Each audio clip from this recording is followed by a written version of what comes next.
इधर हिजबुल्लाह का ऐलान कि हम इजराइल पर एक बड़ा हमला करने जा रहे हैं, क्योंकि इजराइल ने इस बार सारी हदें पार करते हुए एक बड़ा हमला लेबनान पर बोला।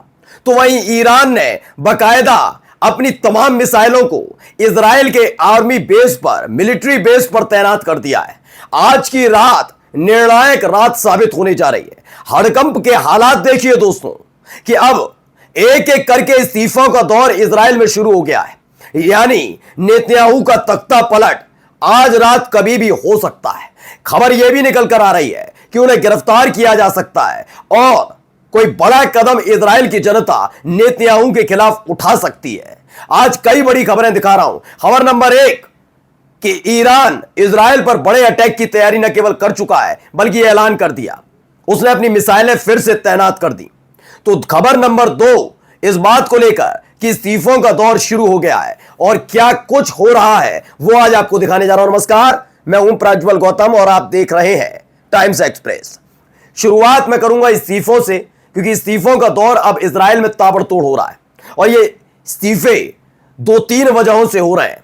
एक तो गजा में जिस तरह के हालात हैं उसको लेकर, गजा की वजह से जो हमास से लड़ने के लिए, गजा में लड़ने के लिए इजरायली सैनिक जा रहे हैं, उनके परिवार वाले नाराज हैं, आर्मी नाराज है, सैनिक नाराज हैं, बगावत कर रहे हैं। तो दूसरी तरफ वो भी हैं जो हमास के कब्जे में जिन लोगों के अपने हैं, उनके लोग कह रहे हैं कि गजा के साथ, हमास के साथ सीज फायर करके सब कुछ खत्म कीजिए। जो आपकी कैद में फिलिस्तीनी है उन्हें लौटाइए और हमारे अपने लोगों को लौटल के लाइए। ये एक लंबा समय बीत गया है, नेतन्याहू घुटने के बल आइए लेकिन नहीं आ रहे, जिसकी वजह से अब इस्तीफे ताबड़तोड़ चल रहे हैं और कई इस्तीफे होने की धमकी भी है। पहली खबर देख लीजिए भाइयों। सबसे पहली खबर यह कि इजराइल के मीडिया की खबर है, नेसेट सदस्य है गादी ईसेनकोट। नेसेट क्या है? इजराइल की संसद है। एक सांसद है गादी ईसेनकोट ने बेनी गेट्स के नेतृत्व वाली स्टेट कैंप पार्टी से अपना इस्तीफा दे दिया है। यह बड़ी खबर निकल कर आई। अब एक एक करके इस्तीफे मुंह पर फेंके जा रहे हैं, वहां के हालात बिगड़ते जा रहे हैं। मैंने आपको बताया था कि लगातार इनके खिलाफ मोर्चा खुल रहा है, जनता नाराज, आर्मी नाराज, उसके बाद कोर्ट की नजर नेतन्याहू पर। ये तमाम चीजें वहां पर हो रही हैं। एक एक करके विपक्षी पार्टी के सांसद मोर्चा खोलकर बैठे हैं और अब इस्तीफों का दौर शुरू। एक और खबर इसी से जुड़ी हुई आई। ये इजराइल में बेंजामिन नेतन्याहू के कैबिनेट मंत्री हैं मारे, उन पर है कि अगर एक हफ्ते में एक्सचेंज डील नहीं होती है तो सरकार के भीतर दनादन इस्तीफे गिरने और लगेंगे। यह बड़ी खबर। एक तरफ इस्तीफा हो गया और अब इजराइल के मंत्री की धमकी है कि सुन लो, एक हफ्ता है, अगर इजराइल की सरकार ने गजा के साथ समझौता नहीं किया, सीज फायर नहीं किया, अपनी हरकतों से बाज नहीं आए, तो यकीन मानकर चलिए एक एक करके कैबिनेट मंत्री इस्तीफा देते जाएंगे। अगर यह हुआ तो ना चाहते हुए भी इस्तीफा दें या ना दें, नेतन्याहू कुर्सी से हटा दिए जाएंगे और इसके बाद क्या होगा नेतन्याहू का, यह हर कोई जानता है। खैर, अगली खबर पहले मैं आपको दिखा देता हूं और क्या खबर निकल कर आई।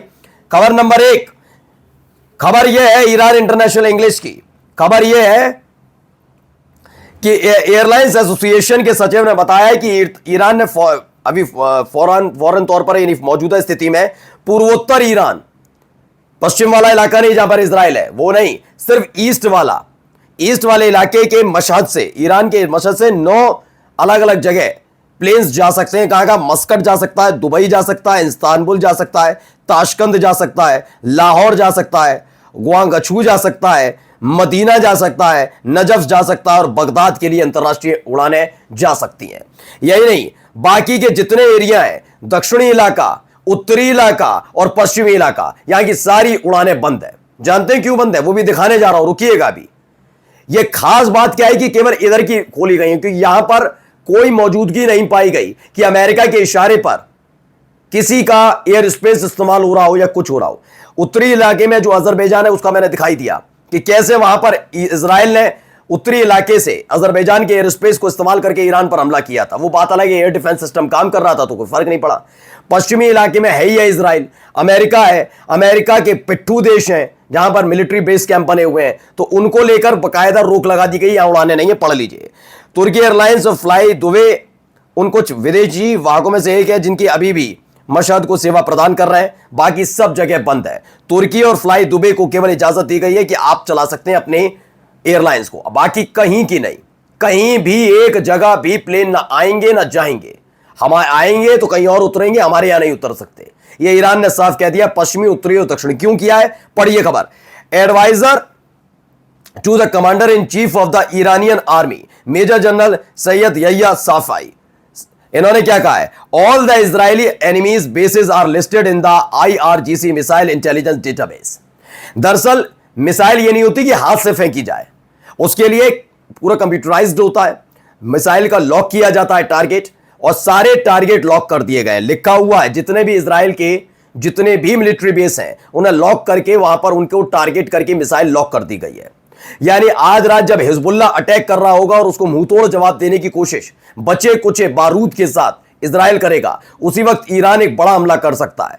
क्योंकि इजराइल अब तक 3 बार ईरान के खिलाफ सीज फायर का उल्लंघन कर चुका है। यह हिजबुल्लाह का अटैक और अटैक के फौरन बाद ईरान इजराइल पर एक बड़ा अटैक करने जा रहा है। इसीलिए अभी फिलहाल उत्तर की, पश्चिमी की और दक्षिणी जितनी भी फ्लाइट्स हैं उन्हें निलंबित किया गया, रद्द किया गया कि वहां कोई फ्लाइट नहीं उड़ेगी। क्योंकि अगर ईरान से उड़ती हुई कोई मिसाइल गई और वो फ्लाइट से अगर टकराई तो कई मासूम नागरिकों की मौत हो सकती है। इसीलिए किसी भी तरह का रिस्क नहीं, वो हमला करने के लिए तैयार बैठे। यानी एक तरफ हिजबुल्लाह और दूसरी तरफ ईरान इजराइल पर अटैक करने जा रहा है। एक बड़ी खबर है। अब आइए अगली खबर मिडिल ईस्ट अफेयर की है। The American publication Newsweek ने क्या लिखा, जो थर्ड मिसाइल है डिफेंस सिस्टम वो एक बार फिर से फेल हुआ है। आपको पता ही है कि जरूर ईरान से इजराइल का सीज फायर हुआ है, हिजबुल्लाह अटैक की धमकी दे रहा है, लेकिन यमन लगातार दक्षिणी इजराइल को दहला रहा है। यहां पर भी इस्तेमाल किया गया कि थर्ड मिसाइल सिस्टम कम से कम ईरान की मिसाइल को नहीं रोक पाई हो, लेकिन यमन की मिसाइलों को रोक देंगी। हिम्मत नहीं होगी यमन की हुती लड़ाकों की वो दक्षिणी इजराइल पर हमला कर पाए। लेकिन यहां पर भी थर्ड मिसाइल सिस्टम फ्लॉप हुआ। ये कोई और नहीं कह रहा, ईरान, यमन, लेबनान, गाजा, कोई नहीं। ये कौन कह रहा है, खुद अमेरिका का पब्लिकेशन है न्यूज वीक। उन्होंने कहा कि यमन ने जब मिसाइल दागी, थर्ड मिसाइल सिस्टम धरे के धरे रह गए, वो भी उनको नहीं रोक पाए। ये अपने आप में बड़ी खबर है, कैसे विफल हो रहा है, किस तरह से छीछालेदर हो रही है। अब आइए जाते जाते एक वीडियो देखिए पहले।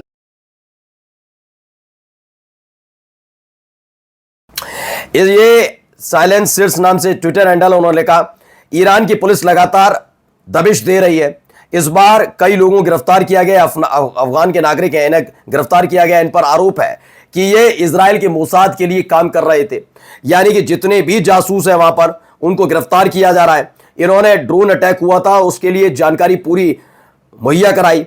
इन्होंने बताया कि ये डिफेंस सिस्टम कहां लगे हुए हैं, इस्फहान में तमाम चीजें। ईरान की मीडिया की खबर है कि ये तमाम जासूस धर दबोचे गए।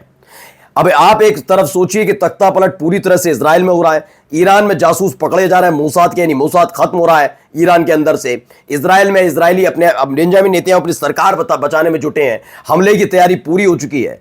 आज की रात वाकई ईरान के लिए इजराइल के लिए खतरे की रात है, क्योंकि ईरान और हिजबुल्लाह दोनों तैयार बैठे हैं हमले के लिए। तो वहीं दूसरी तरफ इस खतरे को भांपते हुए एक एक करके इस्तीफे भी गिर रहे हैं। नमस्कार।